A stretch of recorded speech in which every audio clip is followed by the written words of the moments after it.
Hi friends, ரொம்ப நாள் ஆச்சு வீடியோ போட்டு. ஸோ இன்றைக்கி வந்துட்டு எதை பற்றி பேச போகிறோன்னா வந்துட்டு இந்த திடீர் பணக்காரங்க இவங்கள பற்றி தான் பேச போகிறோம். ஓகேங்களா? இப்போது இந்த பரம்பரை பணக்காரங்க இருக்காங்கள்ல, அவங்களுக்கும் இந்த அதான் ரீசண்டாக பணக்காரங்க ஆனாங்க இல்லைங்களா, அவங்களுக்கும் நிறைய வித்தியாசம் இருக்குது. ஓகேங்களா? ஒரு சின்ன எக்ஸாம்பிள் என்னென்னா வந்துட்டு, இப்போ ஒரு ரோட்டு கடைக்கு போகிறாங்கன்னு வச்சுக்கோங்களேன். பரம்பரையாக பணக்காரங்களாக இருந்தவங்க என்ன பண்ணுவாங்க தெரியுமா? அவங்கக்கிட்ட வந்து பேரம் பேச மாட்டாங்க, காசை கொடுத்துட்டு வாங்கிட்டு போயிடுவாங்க. இதுவே இந்த புது பணக்காரங்க இருக்காங்க இல்லைங்களா, அவங்கக்கிட்ட தான் போய் அடித்து பேரம் பேசுவாங்க. இப்போ அவங்க 100 ரூபா அப்படின்னு சொல்லி அவங்க சொல்கிறாங்கன்னு வச்சுக்கோயேன், போய் எவ்வளோ கேட்பாங்க தெரியுமா? 50 ரூபாய்க்கு கூட. 50 ரூபாய்க்கு கொடுமா, 50 ரூபாய்க்கு கொடுக்குதுந்தா கூட, இல்லைனா வேணாம் அப்படின்னுவாங்க. அப்போ அந்த கடைக்காரங்களோட நிலைமையை யோசித்து பாருங்கள். அவங்க அதில் தான் வந்துட்டு வீட்டு வாடகை கொடுக்கணும், அவங்களுக்கு இருக்கிற பிரச்சனை எல்லாத்தையும் பார்க்கணும். அப்படி இருக்கும்போது அவங்க என்ன பண்ணுவாங்க? ஸோ அவங்க அதை வந்து 45 ருபீஸ்னால் அவங்க வாங்கியிருந்தா கூட அவங்களுக்கு எவ்வளோ கிடைக்கும்? 5 ரூபாய் கிடைக்கும். 50 ரூபான்னு கொடுத்தா அந்த 5 ரூபாய் வச்சு அவங்க என்ன பண்ணுவாங்க? இந்த மாதிரி வந்து சில பேர் வந்துட்டு பண்ணுறாங்க.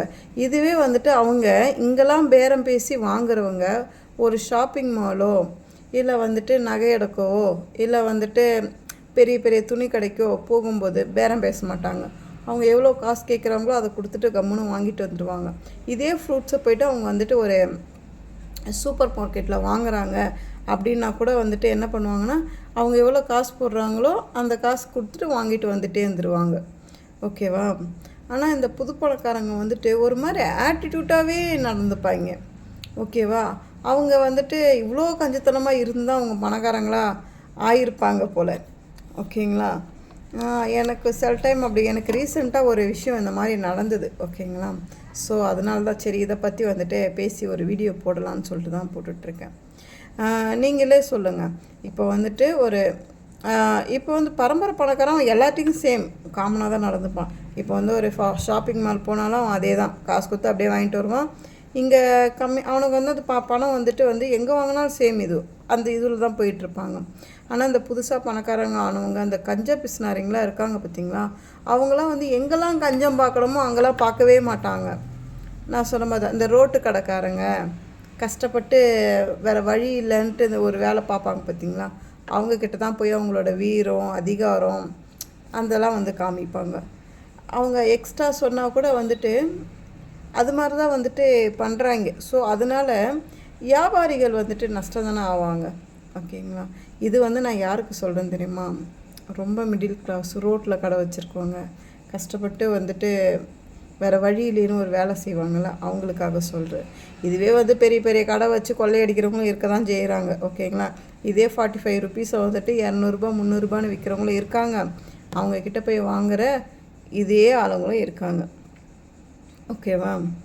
அவங்க வந்து அதுதான், நீங்கள் வந்து பேரம் பேசி வாங்குங்க. யார்கிட்ட வாங்கணும் தெரியுமா? நிறைய காசு வச்சு விற்கிறாங்க இல்லைங்களா, அவங்கக்கிட்ட போய் வாங்குங்க. ஓகேங்களா?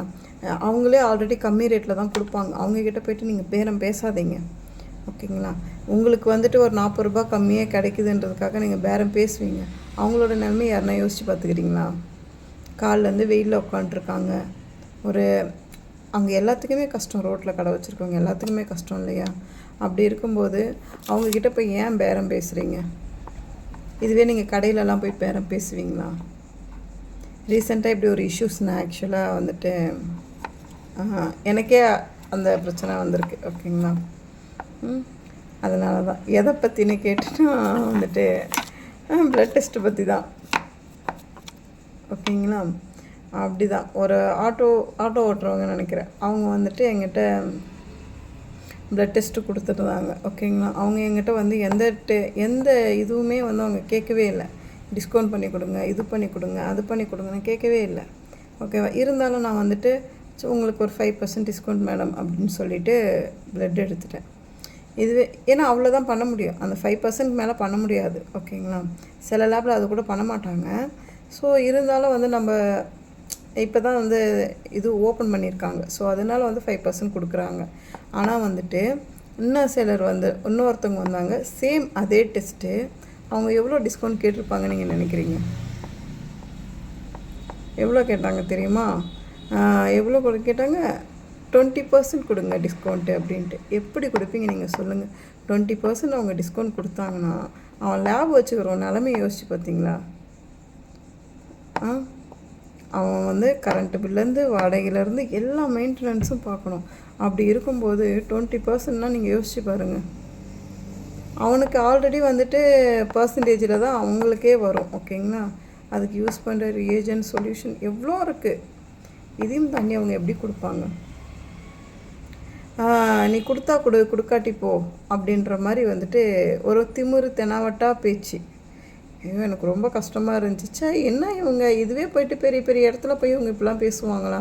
எப்பயுமே வந்து இந்த கம்மி அடிமட்டத்தில் ஒருத்தவங்க கஷ்டப்பட்டு என்ன பண்ணுறாங்க பார்த்திங்கன்னா, அவங்களுக்கு தான் இந்த பிரச்சனை எல்லாமே வரும். இந்த பெரிய ஆளுங்க, பணக்காரங்க, அவங்க வந்துட்டு பெரிய ஒரு கடை வச்சுருக்காங்க, ஒரு ஷாப்பிங் மால் வச்சுருக்காங்க, அவங்களுக்குலாம் அந்த பிரச்சனை வரவே வராது. ஏன்னா யாரும் போய் அவங்கக்கிட்ட பேரம் பேச மாட்டாங்க. இந்த நார்மல் மிடில் கிளாஸ் கஷ்டப்பட்டு ஃபஸ்ட் டைம் ஒரு ஸ்டெப் எடுத்து வச்சு பண்ணுறாங்க பார்த்திங்களா, அவங்களுக்கு தான் அந்த பிரச்சனைலாம் வரும். இது என்னோடய ரீசண்ட் அனுபவம்.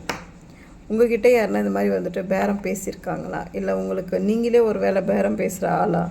அப்படி இருந்தீங்கன்னா நீங்கள் பேரம் பேசுங்க, நான் வேணான்னு சொல்லவே மாட்டேன். எங்கே போய் பேசணும் தெரியுமா? ரோட்டு கடை, சின்ன கடை, கஷ்டப்படுறவங்க அவங்கக்கிட்டலாம் பேசாதீங்க. நீங்கள் போயிட்டு பெரிய பெரிய கடையில் துணி வாங்குறீங்கள, அங்கே போய் டிஸ்கவுண்ட் கேளுங்க. நகை கடையில் போய் நகை வாங்குறீங்க இல்லைங்களா, அங்கே போய் டிஸ்கவுண்ட் கேளுங்க. ஷாப்பிங் மால் எங்கே போனாலும் டிஸ்கவுண்ட் கேளுங்க. ஓகேங்களா? சின்ன சின்ன கடைக்கிட்ட கேட்காதீங்க, பாவம். அதை வந்து நீங்கள் ஒரு கஷ்டப்பட்டு அது எப்படி எப்போ புரியும் தெரியுமா? நீங்கள் கஷ்டப்பட்டு ஒரு கடையை ஆரம்பித்து நீங்கள் அதில் உட்காரும்போது ஒருத்தர் வந்து உங்கள்கிட்ட அடிமட்ட ரேட்டுக்கு கேட்பான் பார்த்தீங்களா, அப்போ தான் உங்களுக்கு அதோட கஷ்டம் தெரியும். ஓகேங்களா? ஓகே, இது என்னோடய சின்ன பதிவு தான். பிடிச்சா பாருங்கள், எல்லாம் உங்கள் விருப்பம். அப்படியே உங்களுக்கு கமெண்ட் பண்ணணுன்னு தோணுச்சுன்னா கூட கமெண்ட் பண்ணுங்கள், நான் ரிப்ளை பண்ணுவேன் கண்டிப்பாக. பாய்.